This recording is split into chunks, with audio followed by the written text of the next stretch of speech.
My name is Debbie Calderon, and I am your MOLearns teacher.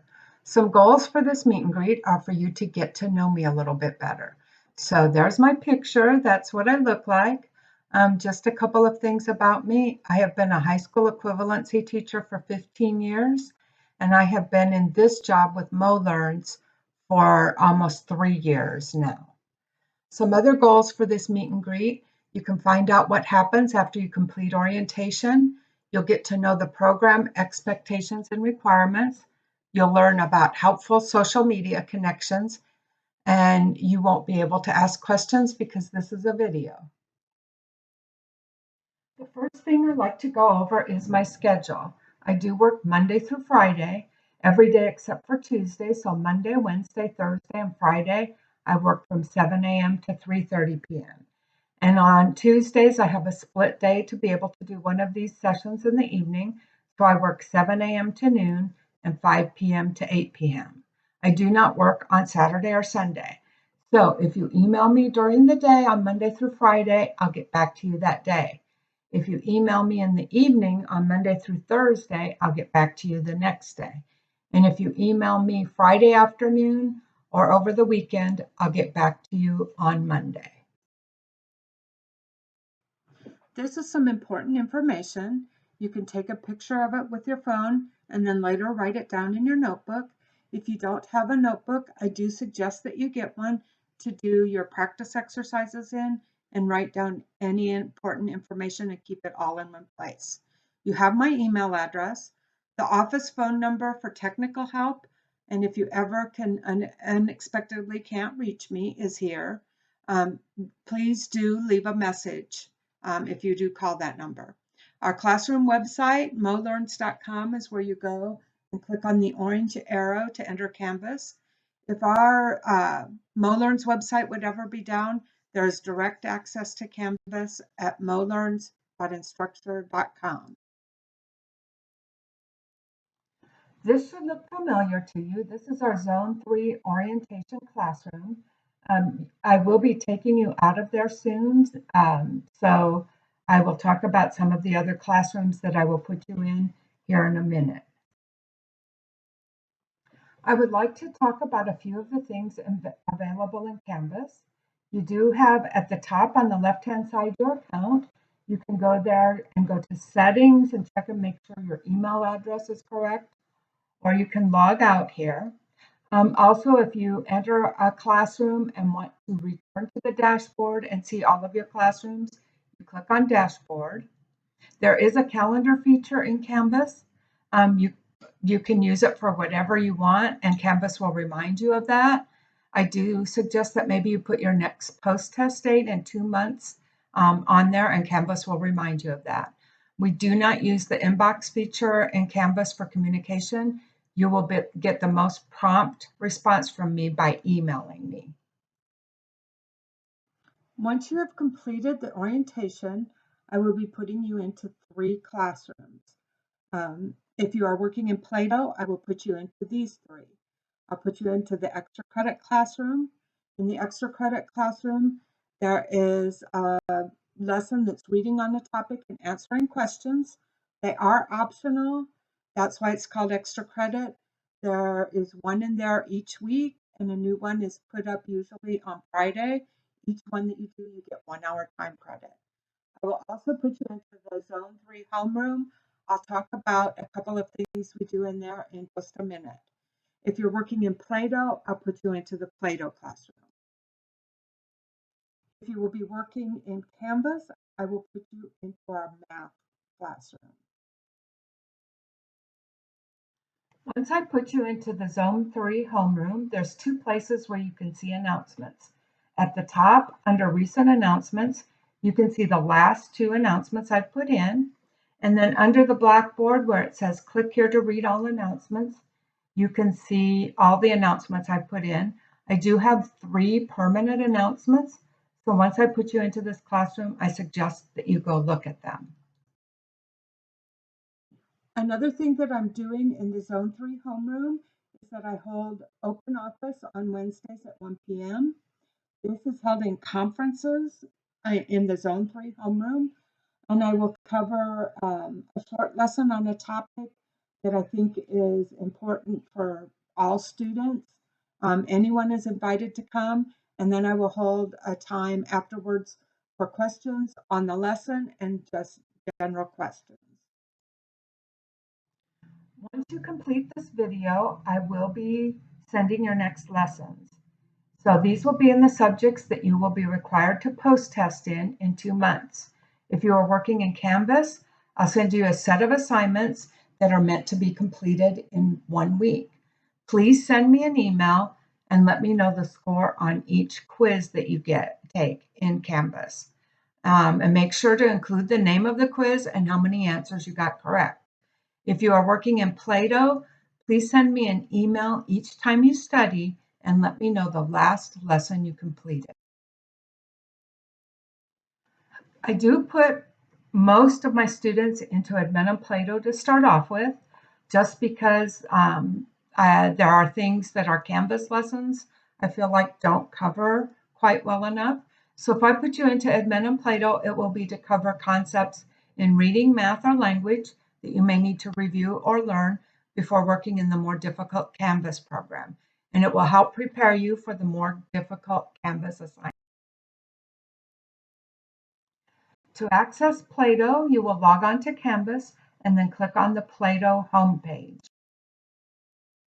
Once you enter the Admin Play-Doh homepage, you'll click on Admin Play-Doh login link. That will take you to the login page for Admin Play-Doh. If you are assigned Admin Play-Doh, you will log in with your same username and password.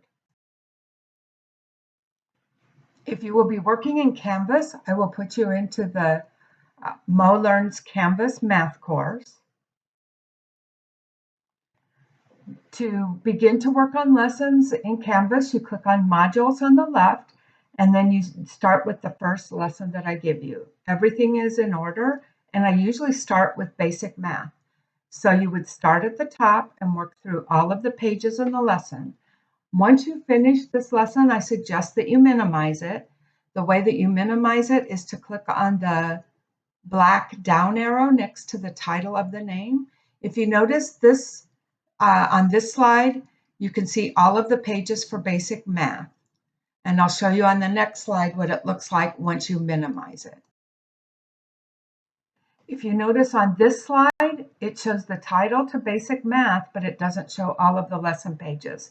And once you've completed a lesson, I suggest that you minimize it so that you don't have to scroll down so far to get to your next lesson.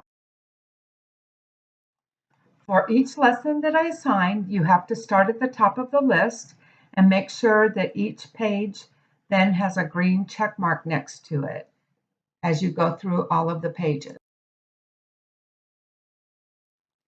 Once you complete a quiz, you can click on grades on the left to see your grades. You will have to scroll down. These are in alphabetical order, not in the order that you do them.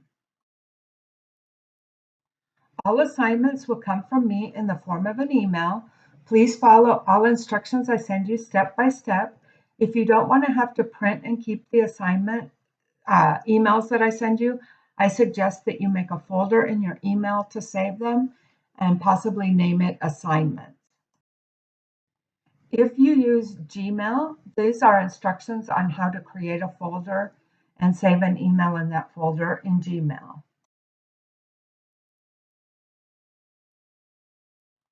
If Yahoo is the email that you use, these are instructions for creating a folder in Yahoo.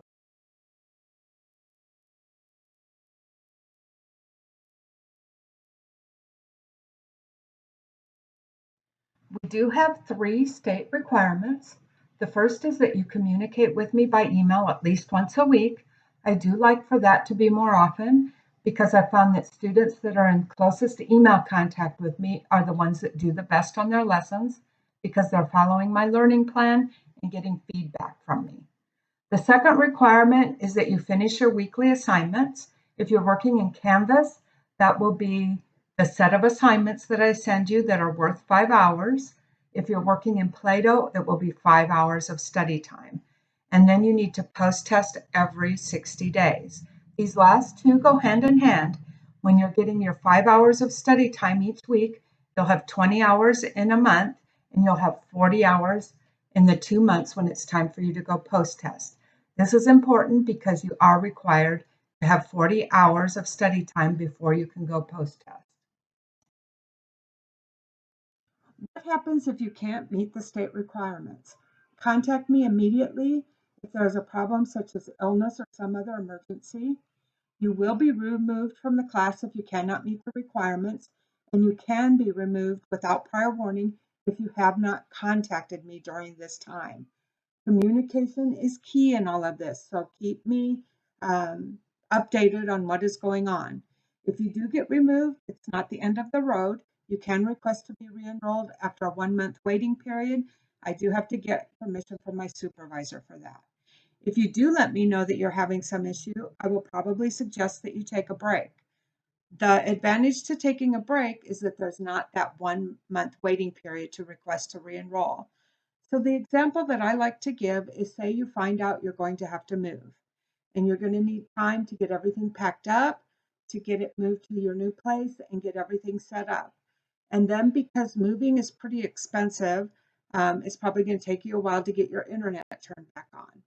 So once you get everything done, get your new place set up, get your internet back on, and are ready to start working on lessons regularly again, you let me know, and I can usually get you started within one work day or two. So since I've talked about how important it is for you to get your 5 hours of study time in each week, I want to let you know how you get that time in each program. In the Admin Plato program, it tracks how much time you actually spend working on lessons. It uses mouse clicks and keystrokes, so the amount of time you spend logged in may be different than your active study time. So you will probably want to spend more time than your 5 hours that you need working on your Plato lessons. Then this is recorded in your account each week for the previous week of Monday through Sunday. If you're working in Canvas, that program does not track time. So each quiz has a time amount assigned to it. And you can find a list of these times and on our Zone 3 homeroom page. Underneath the Blackboard, there's a link called Assignment Timing. If you click on that link, it will show you all of the times for each quiz that we have. This is a screenshot, so it just shows the first few. And when I put you in the Zone 3 homeroom, if you actually click on it, you would be able to scroll down and see the times for each quiz that we have. Since getting your 5 hours in is so important, you might want to be able to check your own hours. To do that, you go to the main MOLearns webpage, and instead of clicking on the orange arrow to enter Canvas, you click on Sign in the upper right-hand corner. You put in your same username and password, and then you click on My Information in the upper right-hand corner. Remember, there is a delay for when the office records your times. So when you check this report, it may not reflect your most recent work. We put a lot of emphasis on post-testing every 2 months. And this is important because once you've been studying for 2 months, you'll have 40 hours of study time. And that's a lot of study time on these targeted lessons that I'm going to give you. So it's important to see how you're doing. It lets you see how you've progressed. It gives me feedback on how you're doing and if what I'm having you work on is the correct thing. Let's talk a little bit more about email. Please always include your first and last name in each email you send me. So many email accounts are in a different name, and the email address is something other than the student's name. So it will be very helpful if you always include your first and last name. Always be specific in your message. If you're working in Canvas, tell me what quiz you completed and how many you got correct. If you're working in Plato, you can let me know just the last lesson you completed that day. By including the original message when you reply to me, I mean hit reply. This helps me see the history of what we have emailed about previously. If I think email is pretty smart and most actual emails go into our inbox. But if you ever find that you're not getting an answer from me, you might want to check some of your other folders. We do have a MOLearns study group on Facebook. You can search MOLearns study group and ask to be added. It is a closed group, so you will have to be added. The reason students like this is that on the evenings and weekends when the teachers aren't working, we are on Facebook. So if you run across something that's keeping you from moving forward, you could post it there and get some help to be able to move forward, especially on the weekend, and not have to wait until Monday when I can answer your email. Just to recap what we've talked about, make sure to read all emails and instructions carefully. Make sure you get your 5 hours in a week so that you have 20 hours every month, so that you have your 40 hours to be able to go post-test in 2 months. Email me at least once a week. We have talked about how I like for that to be more often. Check your email often. Post-test every 2 months and ask for help when you need it. Don't be afraid to email me and ask me anything. Remember that I'm here to help you. That's all that I have for this meet and greet. If you have any questions, please email me. I'll be happy to answer any questions that you have by email.